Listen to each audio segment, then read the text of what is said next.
Good afternoon friends सबसे पहले मैं आप सभी का अपने यूट्यूब चैनल में स्वागत करता हूं। तो आज इस वीडियो में I will be discussing about the article 20 clause 2 that is double jeopardy.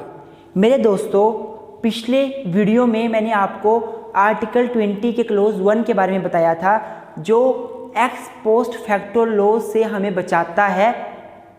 अगर आपने वो वीडियो अभी तक नहीं देखी है तो प्लीज़ उस वीडियो को ज़रूर देखें। मैं लिंक को डिस्क्रिप्शन में भी ज़रूर दे दूंगा, क्योंकि जब तक आप वो वीडियो नहीं देखोगे आपको इस वीडियो का नॉलेज बहुत कम से आएगा।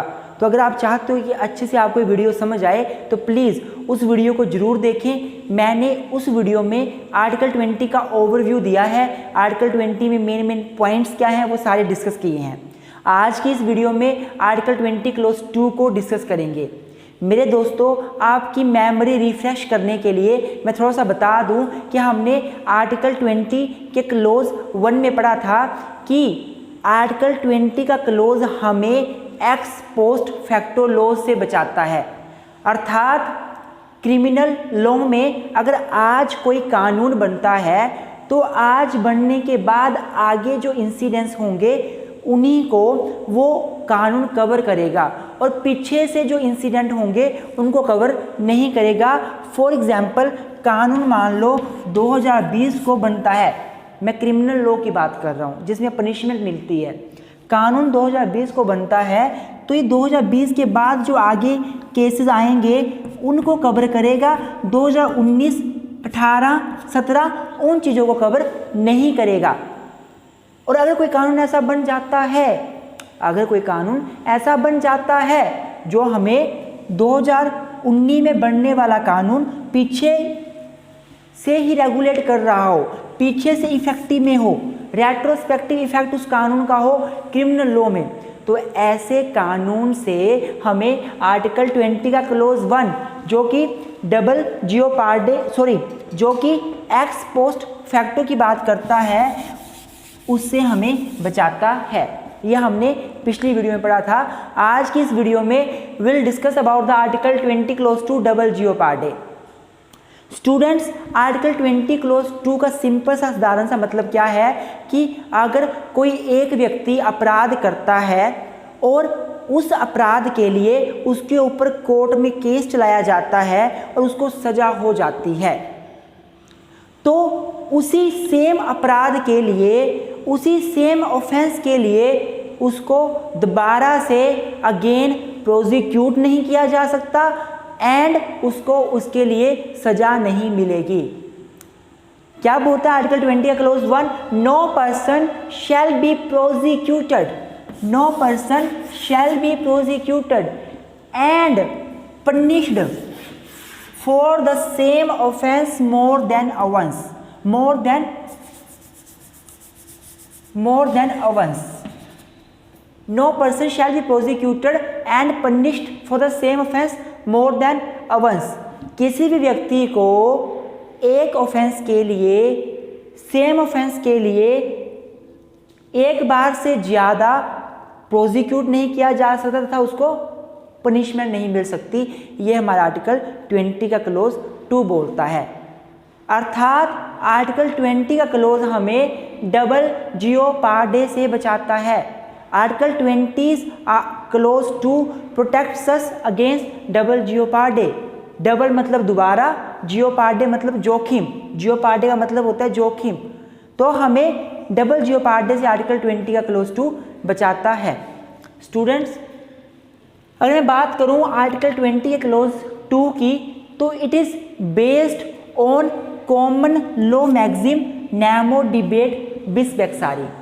जो कॉमन लॉ मैगजीम है नैमो डिबेट बिस बेक्सारी, उसके ऊपर आर्टिकल 20 का क्लोज 2 बेस करता है। जिसका मतलब क्या होता है? जिसका मतलब होता है no one can be punished twice for the same offence. No one can be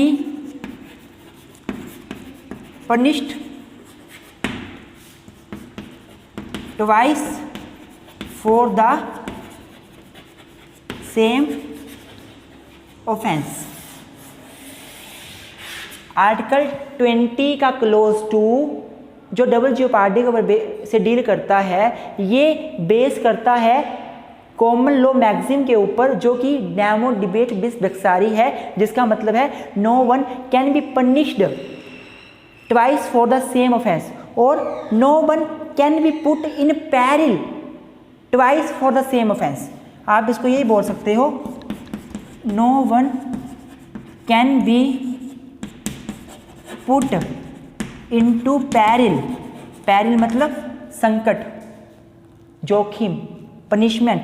no one can be put in peril twice for the same offence. Article 20 clause 2 based on the common law maxim nemo debate bis becsari, which means no one can be put in peril twice for the same offense, or no one can be punished twice for the same offense. And this article 20 clause 2 is based on the principle of criminal jurisprudence. हमारे criminal jurisprudence का principle है, कौन सा principle है? No one should be put in jeopardy twice for the same offence. हमारे criminal jurisprudence का एक principle है, no one should be put in jeopardy twice for the same offence. तो इसके ऊपर भी हमारा आर्टिकल 20 क्लोज 2 बेस करता है। आई होप आपको इतना समझ आया होगा। अब हम आर्टिकल 20 क्लोज 2 डबल जियोपार्डे से प्रोटेक्शन कब मिलेगी, इसके लिए कुछ इसेंशियल एलिमेंट है जो ध्यान में रखने पड़ेंगे, हम उसके बारे में पढ़ेंगे। तो students, friends, article 20 clause 2 that is right against double jeopardy. Double jeopardy से हमें तभी प्रोटेक्शन मिलेगी, आर्टिकल 20 क्लोज 2 के अंडर हमें तभी बेनिफिट मिलेगा जब कुछ इसेंशियल एलिमेंट पूरे होंगे, जब कुछ इसेंशियल एलिमेंट पूरे होंगे, इसेंशियल्स कुछ पूरे होंगे, तभी हमें बेनिफिट मिलेगा आर्टिकल 20 क्लोज 2 का। वो इसेंशियल एलिमेंट्स क्या क्या हैं, एक बार ओरली मैं आपको बता देता हूँ।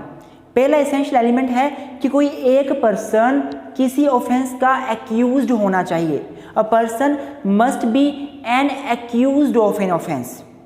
दूसरा क्या है, जो पर्सन एक्यूज्ड है किसी ऑफेंस का, ही must be prosecuted before a court और जुडिशियल ट्राइब्यूनल।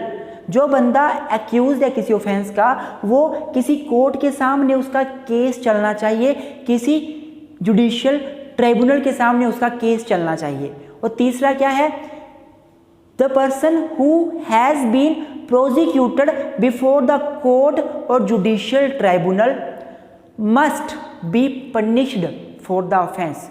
उसको ऑफेंस के लिए सजा भी मिलनी चाहिए।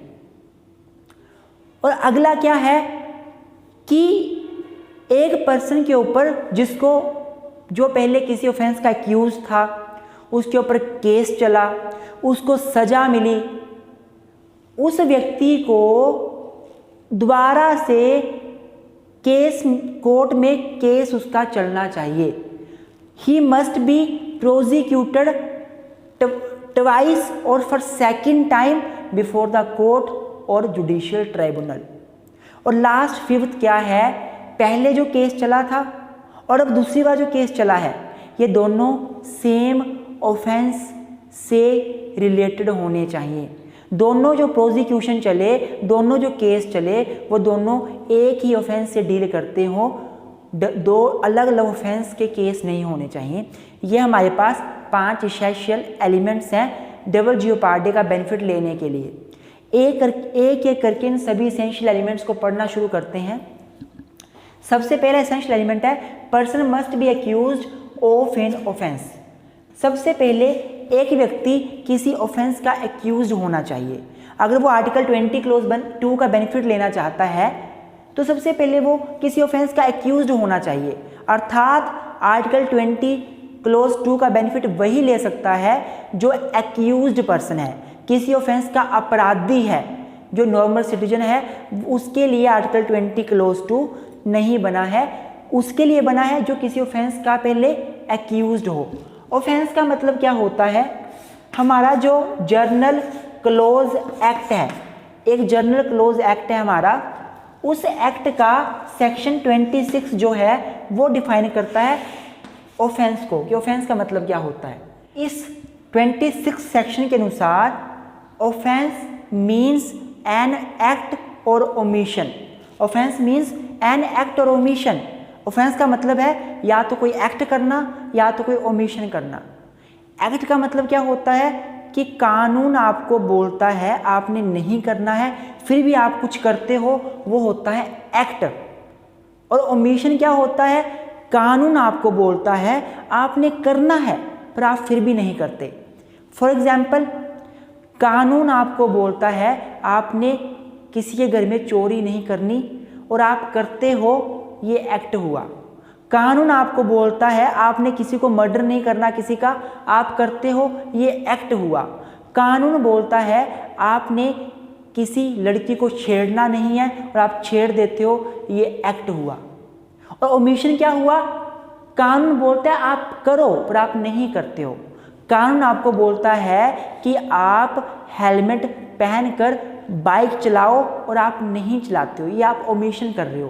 तो ऑफेंस में क्या होता है, एक्ट भी आ जाता है, ओमिशन भी आ जाता है। तो सबसे पहला एसेंशियल क्या है, पर्सन किसी एक्ट या किसी ओमिशन का एक्यूज्ड होना चाहिए, ऑफेंस का एक्यूज्ड होना चाहिए। दूसरा एसेंशियल एलिमेंट क्या है, person must have been prosecuted before the court और जुडिशियल ट्राइब्यूनल। जो पर्सन ने ऑफेंस किया, जिस पर्सन ने ऑफेंस किया, उस ऑफेंस के लिए वो पर्सन प्रोसिक्यूट होना चाहिए, उसके ऊपर केस चलना चाहिए कोर्ट के सामने या जुडिशियल ट्राइब्यूनल के सामने। बड़ा महत्वपूर्ण पॉइंट है यहाँ पे, कोर्ट और जुडिशियल ट्राइब्यूनल। अगर केस कोर्ट के सामने चलेगा या केस जुडिशियल ट्राइब्यूनल के सामने चलेगा, तभी आपको आर्टिकल 20 क्लॉज 2 का बेनिफिट मिलेगा, अदरवाइज नहीं मिलेगा। फॉर एग्जाम्पल ए क्या करता है, ए अपनी वाइफ को, बी उसकी वाइफ है, ए अपनी वाइफ को बहुत मारता है, ए अपनी वाइफ को, बी को बहुत मारता है, उसके ऊपर क्रुएल्टी करता है, उससे डाउरी की डिमांड करता है, और वाइफ क्या करती है, पंचायत के पास चली जाती है। पंचायत के पास वाइफ चली जाती है, ए अपनी वाइफ को मारता है, पीटता है, और वाइफ पंचायत के पास चली जाती है। पंचायत दोनों को बुलाती है, आपस में समझौता कराती है, केस रफा दफा कर देती है। वाइफ चाहती है कि उसके हस्बैंड को सजा मिले, उसने मुझे मारा, पीटा, क्रुएल्टी की, डाउरी की डिमांड की। वाइफ क्या करती है, पुलिस स्टेशन में जाके FIR लॉन्च करा देती है, या मजिस्ट्रेट के पास जाकर complaint, this is correct, magistrate के पास जाकर वो कंप्लेंट लॉन्च करा देती है, और मजिस्ट्रेट जो है वो उसके ऊपर एक्शन लेता है और केस शुरू कर देते हैं। जो ये व्यक्ति है, जो हस्बैंड है, जो ए है, जिसके अगेंस्ट मजिस्ट्रेट ने एक्शन लिया क्योंकि वो वाइफ को मारता था, ए आर्टिकल 20 क्लॉज 2 के अंडर पहुंच जाता है सुप्रीम कोर्ट में और कहता है कि मेरा केस पहले ही पंचायत ने सुन लिया, तो मुझे दोबारा से उसी ऑफेंस के लिए क्यों फंसाया जा रहा है, क्यों मेरा केस चलाया जा रहा है। तो मेरे दोस्तों, मैं यहाँ बता दूँ, यहाँ पर आर्टिकल 20 का क्लॉज 2 एप्लीकेबल नहीं होगा, क्योंकि जो पंचायत के सामने केस चला, पंचायत जुडिशियल ट्राइब्यूनल भी नहीं है और कोर्ट भी नहीं है। आपका पहले वाला केस जो होता है, अगर आपने आर्टिकल 20 क्लॉज 2 का बेनिफिट लेना है, तो पहले वाला जो केस है वो कोर्ट के सामने चलना चाहिए या जुडिशियल ट्राइब्यूनल के सामने चलना चाहिए। अगर इनके अलावा किसी एडमिनिस्ट्रेटिव अथॉरिटी के सामने चलता है, रिवेन्यू अथॉरिटी के सामने चलता है, पंचायत के सामने चलता है, तो उसको हम कोर्ट नहीं मानेंगे और वो दोबारा से केस भी कोर्ट में चल सकता है। एक केस हुआ था बड़ा लैंडमार्क, मकबूल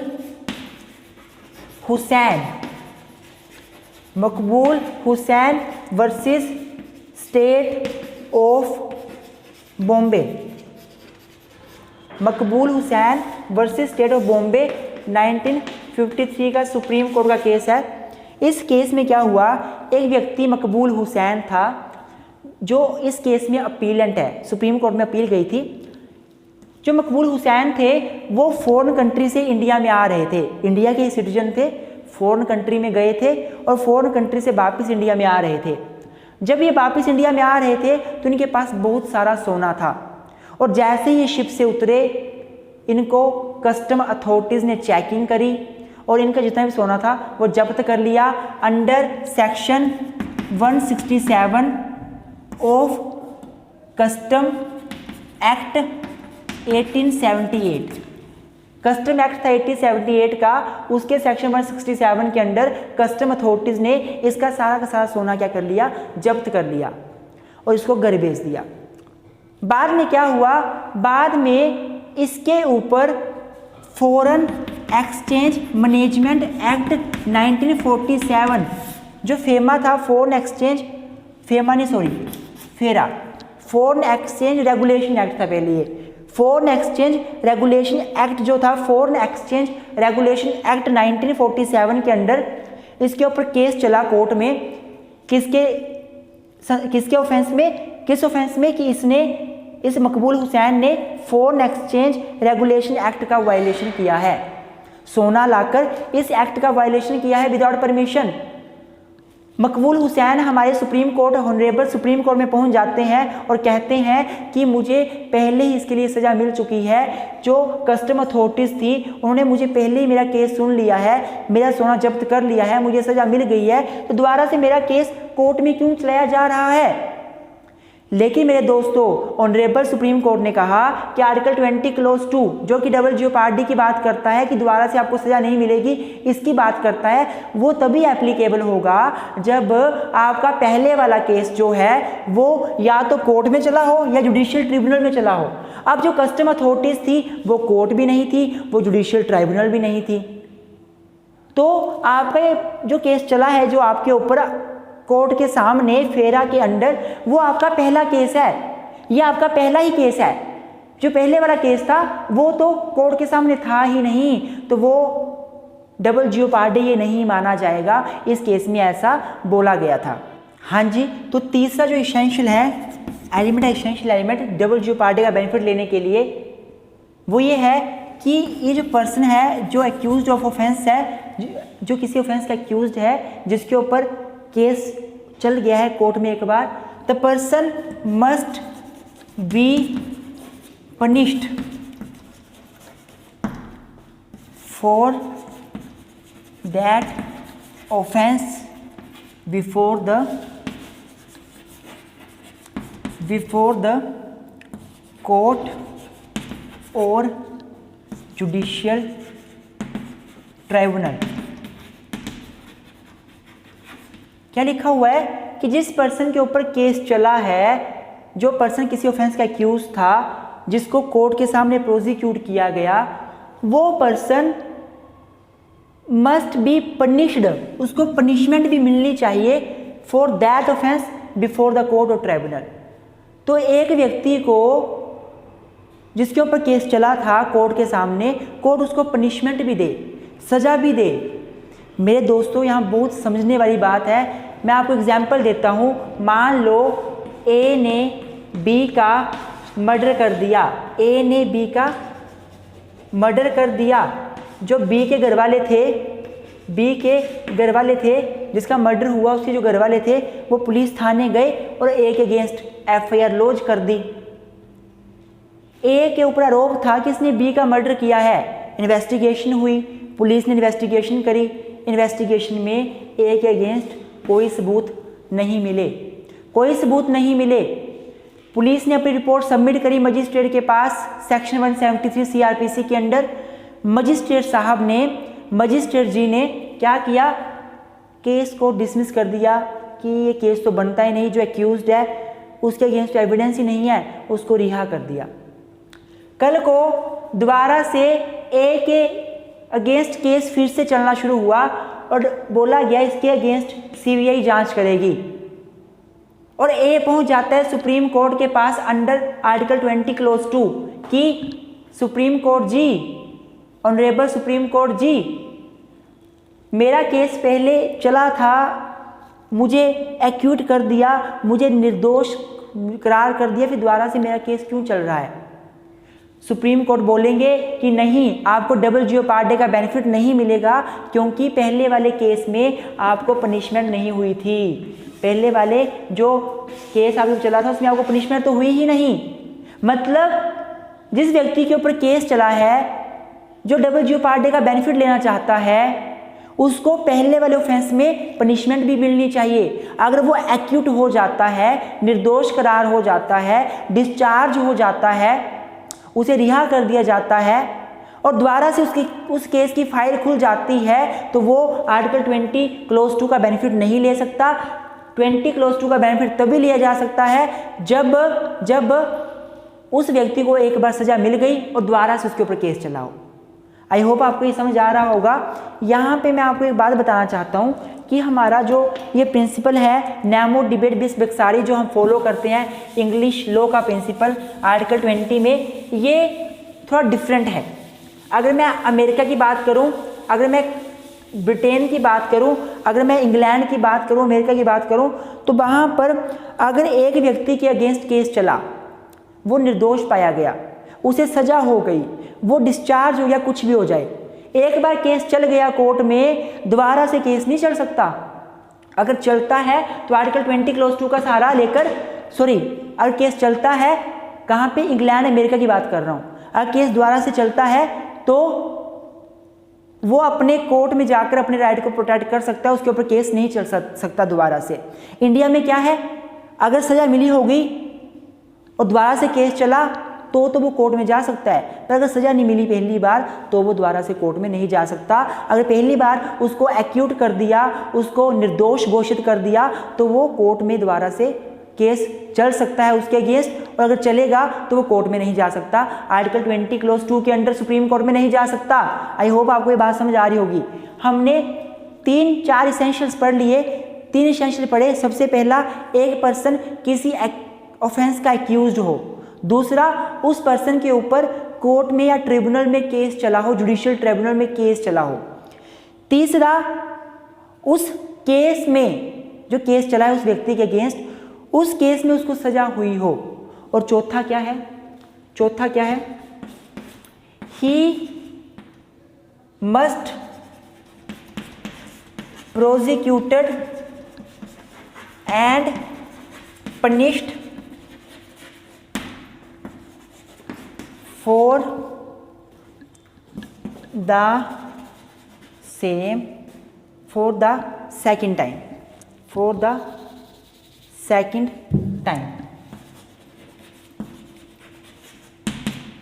और फिफ्थ क्या है, in both prosecution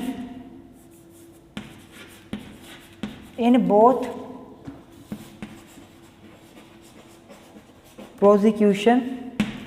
both prosecutions offense must be same। समझने की कोशिश करो।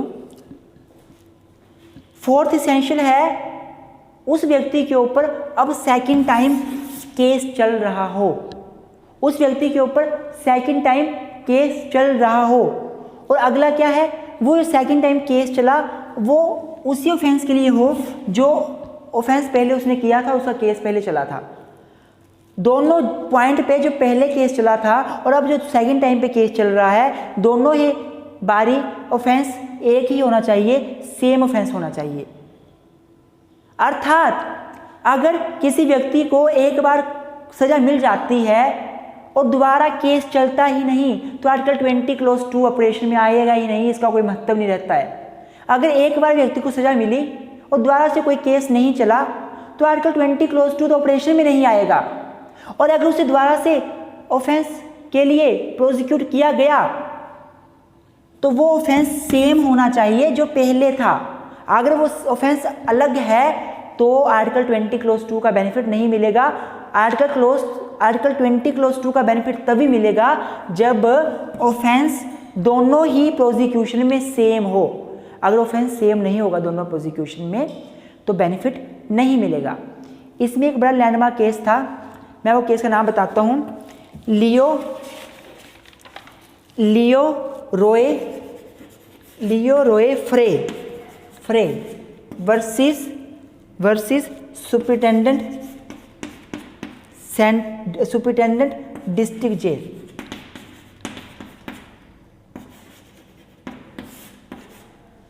लियो Roy Frey versus superintendent district jail 1958 Supreme Court. इस केस में क्या हुआ था, इस केस में, ये केस मैं 8.5 से रिगार्डिंग बता रहा हूँ। इस केस में क्या हुआ था कि एक व्यक्ति के ऊपर मुकदमा चला, प्रोसिक्यूशन चला अंडर कस्टम एक्ट 1878। उसके अंडर मुकदमा चला अंडर कस्टम एक्ट 1878, मुकदमा चला, सज़ा भी हुई, ठीक है। दोबारा से उसके ऊपर ही ऑफेंस चला under IPC section 120A 120B criminal conspiracy IPC. पहले जो ऑफेंस के लिए मुकदमा चला था वो था कस्टम एक्ट के अंडर कोई वायलेशन करना, कस्टम एक्ट का कोई अपराध करना, ठीक है। दूसरी बार जो मुकदमा चला वो कॉन्स्पिरेसी का चला, जो उसने उस कस्टम एक्ट के अंडर अपराध के लिए करी थी। कॉन्स्पिरेसी का मतलब क्या होता है, क्रिमिनल कॉन्स्पिरेसी का 3-4 बंदे आपस में मिलकर षड्यंत्र करते हैं कोई अपराध करने का। तो ये सुप्रीम कोर्ट में पहुंच गए, इन्होंने कहा कि भाई मुझे पहले ही सज़ा मिल चुकी है, मेरे ऊपर केस चल चुका है, दोबारा से मेरे ऊपर उसी ऑफेंस के लिए केस क्यों चलाया जा रहा।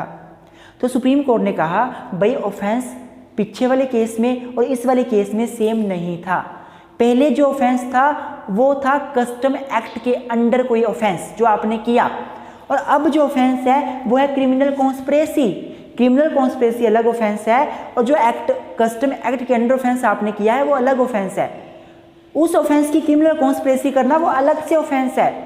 तो in both cases the offence are different. If offence are different article 20 clause 2 will not be applicable. I hope आपको ये चीज़ समझ आई होगी। मेरा बोलने का मतलब क्या है मेरे दोस्तों, मेरा बोलने का मतलब सिंपल भाषा में क्या है मेरे दोस्तों, कि आर्टिकल 20 क्लॉज 2, आर्टिकल 20 क्लॉज 2 हमें ये बोलता है कि अगर कोई व्यक्ति पहले से किसी ऑफेंस के लिए अपराधी घोषित हो चुका है, उसको सज़ा मिल चुकी है, तो दोबारा से उसी ऑफेंस के लिए उसको सज़ा नहीं मिल सकती, कोर्ट में केस नहीं चल सकता। और अगर उसको उसी ऑफेंस के द्वारा सज़ा मिलती है तो वो आर्टिकल 20 क्लॉज 2 में जाकर डबल जियोपार्डी का सहारा लेकर right against double jeopardy use कर अपने इस राइट को प्रोटेक्ट कर सकता है और उसको सज़ा नहीं मिलेगी। लेकिन इसके लिए 5 एसेंशियल हैं, वो ध्यान रखने पड़ेंगे। पहली बात, बंदा किसी एक्यूज का, पर्सन किसी ऑफेंस का एक्यूज्ड हो, पर्सन किसी ऑफेंस का एक्यूज्ड हो। दूसरा, उसका केस किसी कोर्ट के सामने चला हो या किसी जुडिशियल ट्रिब्यूनल के सामने चला हो, रिवेन्यू अथॉरिटी, डिपार्टमेंटल अथॉरिटी के सामने नहीं चला हो। तीसरी बात, जो केस चला हो उसके ऊपर, उस केस में उसको सज़ा भी मिली हो, सज़ा मिलनी चाहिए। एक्यूट हो गया, डिस्चार्ज हो गया, फ्री कर दिया, नहीं, सज़ा मिलनी चाहिए। और फोर्थ पॉइंट क्या था, फोर्थ पॉइंट था कि जो उसको सज़ा मिली, जो उसको सज़ा मिली उसके बाद दोबारा से उसके ऊपर एक केस चला हो, और फिफ्थ था वो केस उसी ऑफेंस के रिगार्डिंग हो जो पहले हो चुका है। ये पांचों एसेंशियल जब हो जाएंगे पूरे, तो आप आर्टिकल 20 क्लॉज 2 में जाकर अपने राइट अगेंस्ट डबल जियोपार्डी का यूज़ कर सकते हो और प्रोटेक्ट हो सकते हो। अगर 5 एसेंशियल पूरे नहीं हैं तो आप राइट का यूज़ नहीं कर सकते। अगर आपको सज़ा पहले कोर्ट से नहीं मिली थी तो आप राइट का यूज़ नहीं कर सकते। अगर पहले आपको सज़ा जो थी, आपका केस जो था वो रिवेन्यू अथॉरिटीज़ के सामने चला था, अब कोर्ट में जा रहा है तो चल सकता है। पहले आपको सज़ा किसी अलग ऑफेंस के लिए मिली थी, अब किसी अलग ऑफेंस के लिए मिल रही है, चाहे वो आपस में लिंक हो, लेकिन पहले अलग ऑफेंस था, अब अलग ऑफेंस है, तो आपको सज़ा मिल सकती है। आर्टिकल 20 क्लॉज 2 का सहारा आप नहीं ले सकते।